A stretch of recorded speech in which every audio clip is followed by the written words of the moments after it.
Hi, so I, 27, female, got married to my husband Jonah, 28, male, 3 months ago. We'd been in a relationship for 4 years before we got married.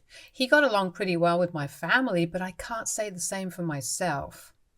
His family's women have a thing where they mostly quit their jobs a few months after getting married and believe in a more traditional lifestyle. Now, of course, there's nothing wrong with that as long as it's their personal choice. And it has been because, as far as I know, the men of Jonah's family haven't pressured the women into quitting their jobs. It's been out of their own free will. I personally don't believe in that kind of lifestyle, and I'd make it very clear to Jonah that I wanted to continue working after marriage.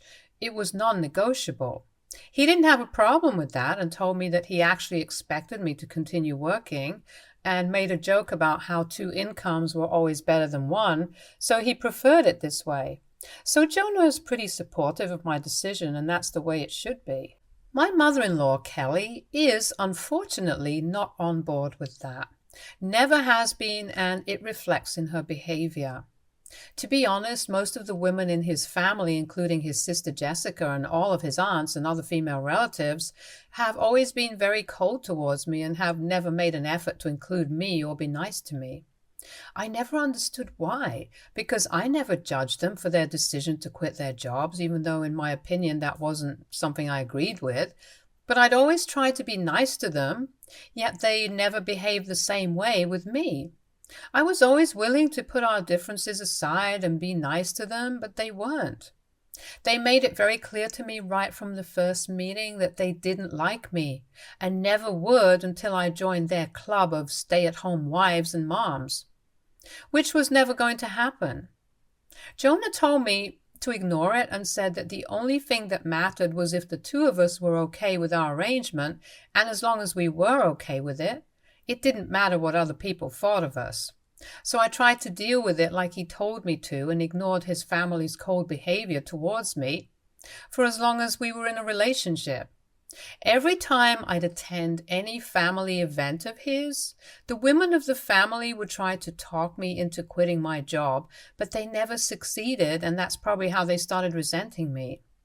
When I got engaged, none of the women in his family seemed to be happy at our engagement party. And they had the same sour faces even at our wedding, but I didn't care because, like Jonah had said, as long as we were okay, it didn't matter what they thought. I was used to them being all cold and distant towards me, and that just increased after our marriage, but I tried my best not to care about it. However, about 2 weeks ago, my mother-in-law surprised me by asking me to organize her 50th birthday. Kelly usually doesn't talk to me at all unless it's absolutely required of her, so I was quite surprised when she called me and told me that she wanted me to do it for her. I'm an event organizer by profession and have my own firm, so I took that as a sign of her finally accepting me, and it brought me a lot of joy when she asked me to take over the planning. I was actually overjoyed and decided that I was going to do it all on my own and wouldn't take even $1 from her. It would all come out of my own pocket because that's how happy I was. I booked one of our best venues and oversaw everything personally because I wanted everything to be perfect. She was also pretty helpful and nice throughout, and that was a welcome change of pace from her usual behavior. And then finally, yesterday, on the day of her birthday, she thanked me for all my hard work by making a humiliating speech against me to try and paint me in a bad light. Once all the guests had arrived and she'd cut her cake, everybody encouraged her to make a speech on her 50th birthday, and so did I, not knowing that it would backfire so badly. It started off nicely enough. She thanked everybody for coming, and then she thanked me for planning and organizing everything so beautifully. But then it went in a different direction where she started talking about my career as an event planner. She started talking about how I'd started at a different firm as the one in charge of decorations. And it was true, I did indeed start at another firm, and I was actually in charge of decor and stuff. But I hadn't told her about this because she never bothered to ask me anything about my work. So I didn't know where she was getting that information from, and I had a bad feeling that this was not going to end well. And she proved me right by bringing up how I was fired for indecent conduct with my boss after a couple of months, which wasn't even the full story. She told everyone that my boss had to fire me because I'd apparently tried to wiggle my way into a promotion by flirting with an already married man, and my boss didn't appreciate that, so he had to let me go.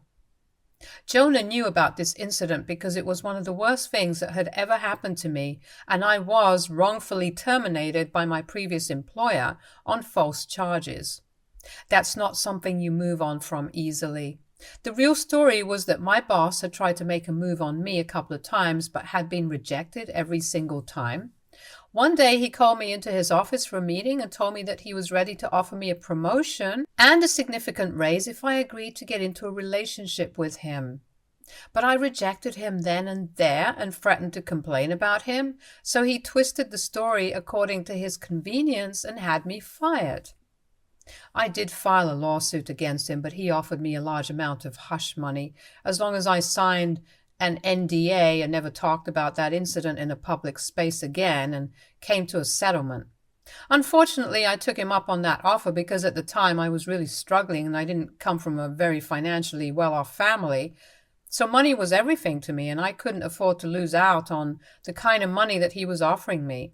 So he got to tell his side of the story according to his convenience, and everybody that worked with him believed that I was the one who tried to make a move on him for a raise.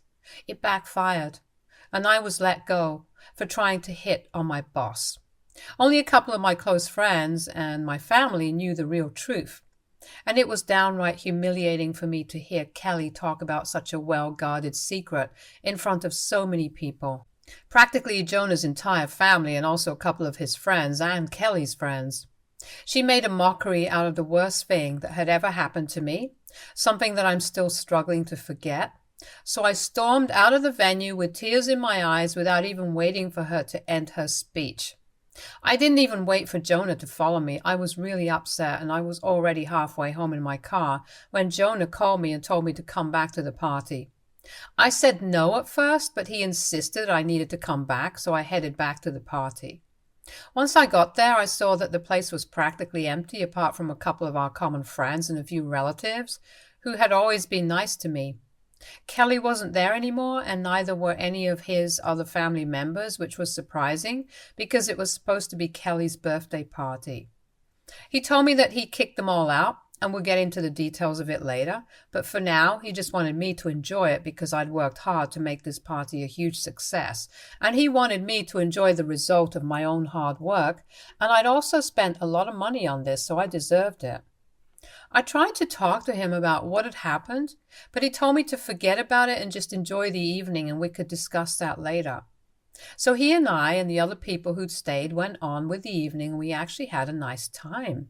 We talked, we laughed, and then we had a lot of champagne and a heck lot of delicious food, which was supposed to be for my mother-in-law and her guests, but she screwed it up for herself. So Jonah did save the evening, not for Kelly, but for me. Then, finally, when we got home, I asked Jonah what had happened after I left. He told me that Kelly ended the speech exactly like he'd expected her to, with a dig at me about how I was immoral and unethical just because I'm a working woman, and that I have no moral values. I don't care about my family and stuff like that. And she even warned Jonah to make me quit my job or else there'd be more such incidents for him to look out for. She also insinuated that I'd probably tried to do this more than once, but that was the only time I was caught.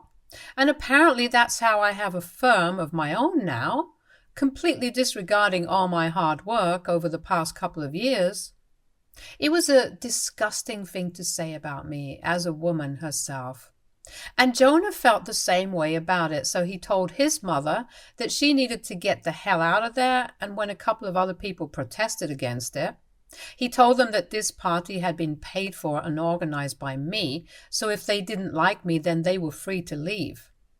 There was a lot of chaos, and Kelly refused to back down without a fight, so she kept trying to argue with him, but Jonah shut it down and had her kicked out of the party by security, who knew that he was my husband, so they did what he asked them to. Once she was removed from the premises, most of the other guests pretty much followed suit. either out of awkwardness or as a form of protest because they wanted Jonah to know that they believed Kelly was right and I was the worst. The only people who stayed were a couple of our friends and a few other relatives who we spent the rest of the evening with. It was quite disappointing that out of a guest list that comprised almost 40 people, only 8 people bothered to stay back. But I was really proud of my husband for standing up to his mother for my sake. He apologized to me for not doing it sooner because he'd always felt that she'd eventually come around. That speech convinced him that she was too set in her ways to think of anybody's happiness except her own. He told me that he was really sorry that it had taken him so long to shut down his mother's BS, but it was fine by me. She'd never been so outright horrible to me and had always kept it subtle, so it didn't seem worth it to ruin relationships over something like that, and even I believed that she'd come to accept me at some point. But now we all knew that she wasn't even capable of it. However, that's not the reason that I'm here. It's actually what happened after that incident and the phone call this morning that's brought me here. So I can have an objective set of opinions on this. I still don't know how Kelly was able to find out about that incident because nobody knows apart from my close and trusted people. And I'm sure they'd never tell her this because they know she'd have a field day talking about it and treating it like gossip. I'm guessing someone from my workplace blabbed and she found out through her other gossip-monger friends. But that's not the point. This morning she called me to tell me that she was really sorry about her speech the previous night. She told me that she didn't know the real story, which is why she'd brought it up to use against me. I was really angry, so I told her that it didn't matter why she did it. What mattered was that it was done now, and she couldn't take any of it back. She'd obviously also been planning for this for quite a while, and I couldn't believe that she'd stooped to such a low level just so she could humiliate me, even after I organized such a beautiful party for her. I was extremely upset, and I just let it all out on the phone. I told her that I never wanted to hear from her ever again because what she'd done was absolutely unforgivable. She tried to talk to me calmly and said that the only reason that she'd made that speech was because she wasn't aware of the real story up until last evening. And after she found out, she felt sorry. But honestly, the story wasn't even the problem for me, even if it had been true. She had no right to talk about it in front of that many people and try to humiliate me. To me, what hurt was that her intention had been to make me look bad all along, and I couldn't stand that or forgive that. I told her that I wasn't interested in her apology because it was too late now, and she'd already shown me her true colors. She tried to say something, but then I hung up before she could finish her sentence. So then she texted me and said that she really was sorry about what happened and she wanted me to forgive her because she felt terrible about it. I texted back and said that she should feel terrible about it for quite some time until I started feeling better. After that message, she told me that I was taking this too far and that there really wasn't anything else that she could do apart from just apologize. I didn't reply to her after that. Then a couple of hours back, Jonah came home and I discussed this with him. He told me that I could choose to forgive his mother whenever I was okay with it and that there was no pressure on me. I could even choose not to forgive her, and that would still be okay. But I don't think any of his other relatives feel the same way. Because his father also texted me, and so did his sister, to tell me that I really needed to accept Kelly's apology because she's been miserable the entire day. They told me that she felt horrible about what she did, and that only if I forgave her would she start feeling better about things. Jonah doesn't think that I need to do it just to please her and the family. But there's nothing that they can do apart from apologize. And honestly, Kelly sounded pretty genuine on the phone. I know the right thing to do would be to just forgive her and try to move on from this episode instead of holding on to it and being dramatic.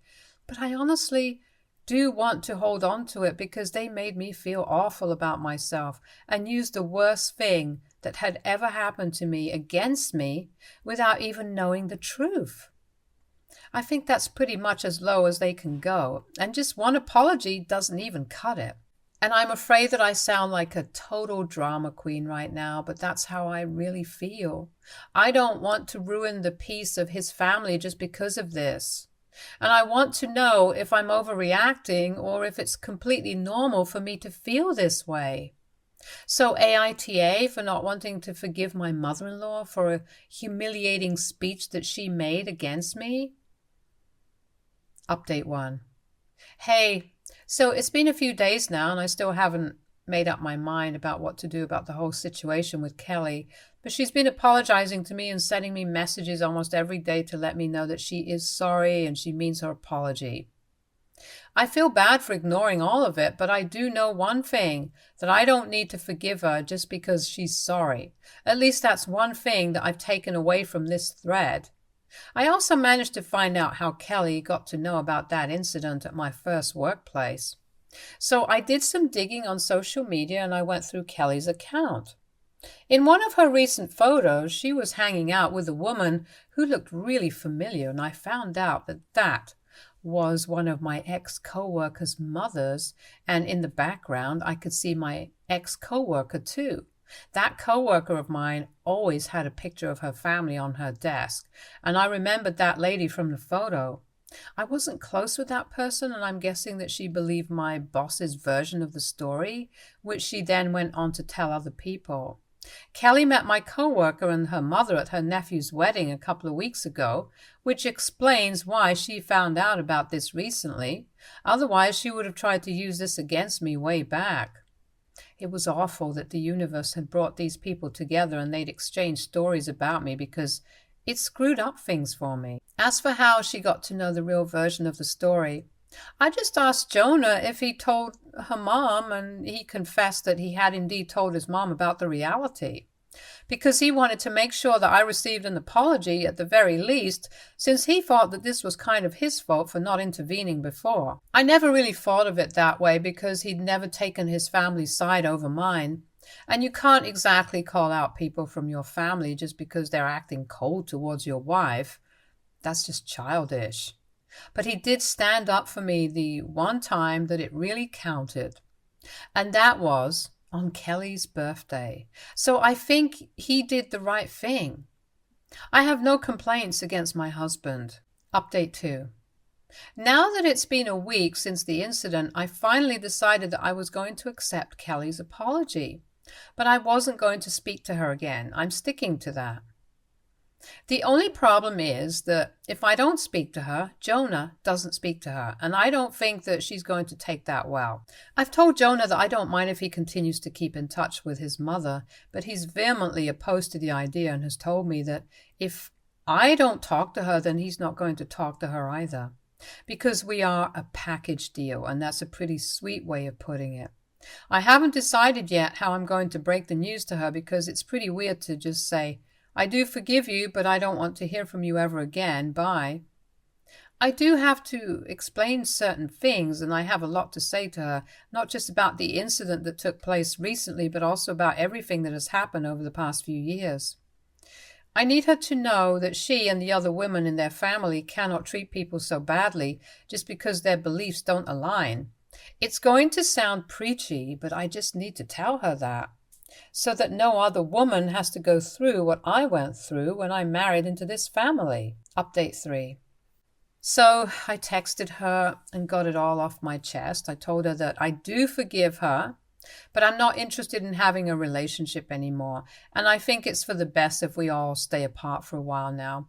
I tried to put it as politely and nicely as I could, but I did tell her that the way she and the other women of her family treated me was extremely unfair and almost made them seem like a cult, which didn't allow working women or something. I told them that they couldn't treat people this way because it was disgusting. And while I'm glad that at least Kelly has come to her senses, it would be great if she explained this to everybody else and made sure that they learned this very important lesson as well. I tried to be polite throughout the text, but unfortunately she didn't take that well either. Her replies were very defensive, and she told me that if I had just come clean and told everybody about that incident in the first place before marriage, then she never would have made a speech about it, as if this was my fault. She also said that she just wanted to apologize and she didn't need a sermon on ethics and morality from me now, because she believed that I wasn't exactly the best person for that. I don't even know what that was supposed to mean, but if Kelly said it then, I'm pretty sure it couldn't mean anything good. I felt like it was a dig at me once again, and that just made me feel better about the fact that Jonah was also cutting them off, because that would teach them a lesson. By the time I was done reading her text, I almost started regretting ever even responding to her. It just took one text from me saying that I wanted to go no contact for her to go back and undo all the work and effort she'd been putting in for the past week or so into winning me back over. It showed the way she reacted to my message and my decision to have boundaries with her and her family. It just negated everything she'd said in the past. It was disappointing, but Jonah and I have learnt not to expect any better from his family either. The one good thing about this is that I can finally put it all out of my mind and pretend that none of this ever happened. Update 4. So it's been 3 weeks since my last update here, and it's been pretty dull, so I haven't posted here because there hasn't been much to say. After that last conversation, Kelly stopped texting me, but she did try to talk to Jonah, and when she realized that he was not going to speak to her, she cursed at him by text and then blocked him out of anger. A couple of days later, I was blocked too. Jonah's father has been trying to convince him to fix things between me and his mother because he doesn't want so much family drama to deal with, but that's not going to happen, and Kelly has made sure of it. So I'm not going to try either.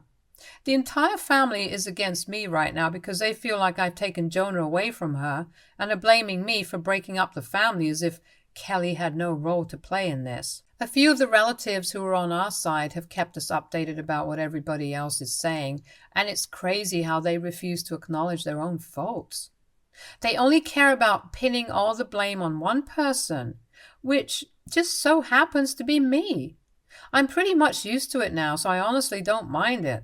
And like I said in the beginning itself, as long as Jonah and I are happy with each other and are true to ourselves, it doesn't matter to us what everybody else thinks.